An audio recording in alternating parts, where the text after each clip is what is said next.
launching tariff wars against the entire world, proposing a self-made version of the United Nations, kidnapping a foreign president, assassinating foreign leaders, trying to annex Greenland, withdrawing from 66 international organizations, and even going to war with Iran.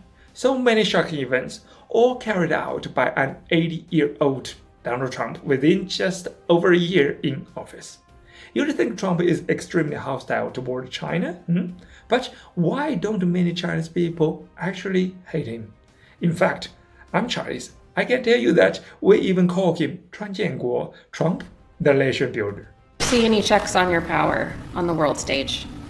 Is there anything that could stop you if you wanted to? Yeah, there's one thing: my own morality, my own mind. It's the only thing that can stop, and that's law. very good. I don't need international law. So what did Trump go through to become the person he is today? Trump was born in 1946 into a wealthy family. Over a decade later, his father Fred was already worth tens of millions of dollars, at a time when the average American earned only about $3,000 a year. By age 8, Trump was already a millionaire because his father had put a piece of land in his name when he was just 3, collecting rent for him. At age 10, his father took him to construction sites and had him pick up empty bottles to return for deposits. Not just to earn pocket money, but to teach him a lesson. Money is lying on the ground, but it only belongs to those willing to bend down and pick it up. If you think it's dirty, tiring, or beneath you, then that money belongs to someone else. So, what do you think of that kind of parenting? In any case, Trump developed a very different understanding of money and opportunity. In his personality, winning is everything. He never admits defeat, and even if he loses, he simply redefines what winning and losing mean. Now in Chinese, we call it 赢学, means winology. And don't forget, Trump holds grudges. At 13, his parents sent him to a boarding military school, not just for elite education, but because he had become uncontrollable. He interrupted teachers, mocked them as incompetent, bullied classmates, even bullied his own brother. Influenced by gang culture, he had even bought a switchblade knife.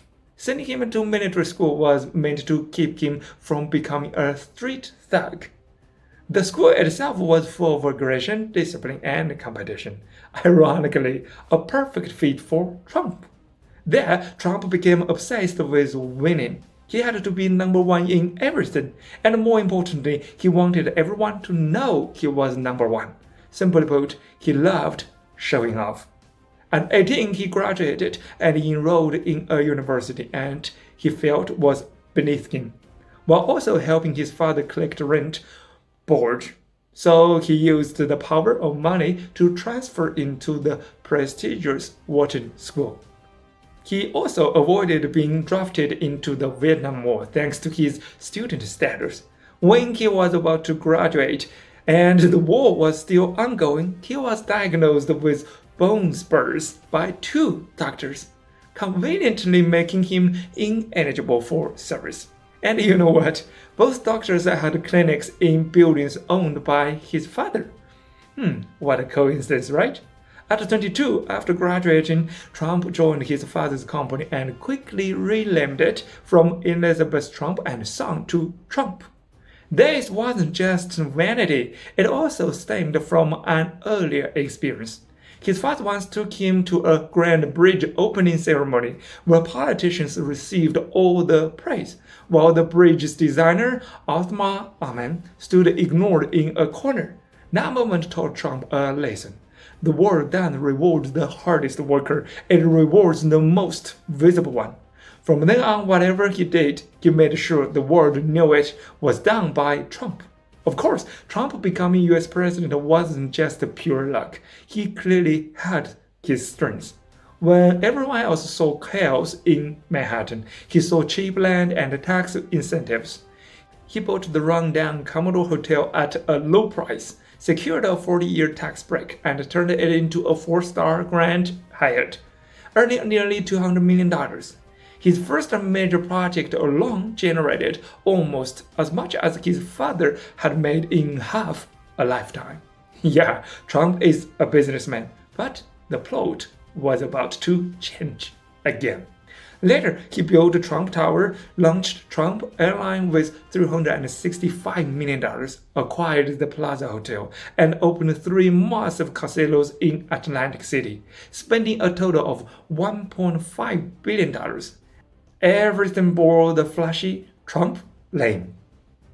But as the Chinese saying goes, 步子大了容易扯子淡 means if you take too big a step, you'll tear your bows.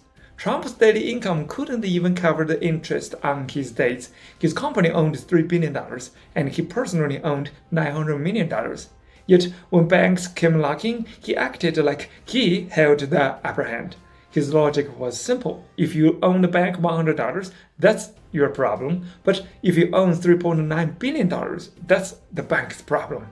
To avoid massive losses, banks restricted his debt, converted much of it into equity, waived interest for 5 years, and even gave him $450,000 a month for living expenses. Yeah, you're right. Trump even bullied those banks when he was broke. In early 1990s, New York's high-level society, Trump became a laughingstock. But remember, he owns Winology. Then came the turning point, the famous reality show The Apprentice. With his iconic "You're fired," he became a national sensation. Over 11 years through the show and branding licensing, he paid off his massive debts. In 2015, he announced his run for president. Why? Besides wanting a bigger stage, there was also a desire for revenge. In 2011, he publicly questioned whether then-President Obama was American, sparking nationwide controversy.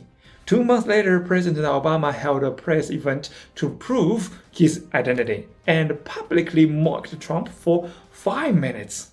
Trump, who had spent his life bullying others, suddenly found himself humiliated at nearly 70 years old. He couldn't accept that, so he decided to strike back. Thus began his unprecedented Twitter presidency. While traditional politicians relied on rallies and speeches, Trump used social media to stir divisions between elites and ordinary Americans, natives and immigrants, masterfully driving attention. With his experience as a TV host, he understood public opinion better than most politicians. Against all expectations, he won the election with 304 electoral votes to 227, becoming the 25th president of the United States. A big win for him. Once in office, his performance, you know what he did, right? Anyway, led to defeat by Biden in the next election. He faced 4 criminal cases and 91 charges, even surrendering himself to authorities, becoming the first US president with a mugshot. But unlike others, he turned it into a business opportunity, printing the mugshot on t-shirts and something else, and merchandise with the slogan, "Never Surrender," earning $7.1 million in just 2 days. He repeatedly used court breaks to address cameras saying, "They're not after me, they're after you. I'm just standing in their way." This narrative energized his core supporters. Frankly speaking, the United States sometimes feel like a paradise for performers like Trump, right? What truly cemented his image, though, was the 2024 assassination attempt. A bullet grazed his ear, but instead of hiding, he stood up. Blood on his face, raised his fist, and shouted, "Fight! Fight!"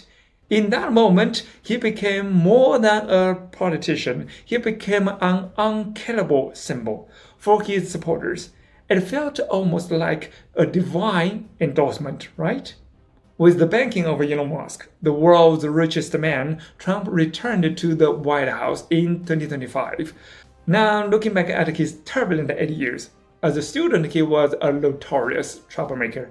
In real estate, he stamped his name onto the New York skyline. In entertainment, he became a household TV star. And in politics, regardless of success or failure, he became one of the most globally recognized figures.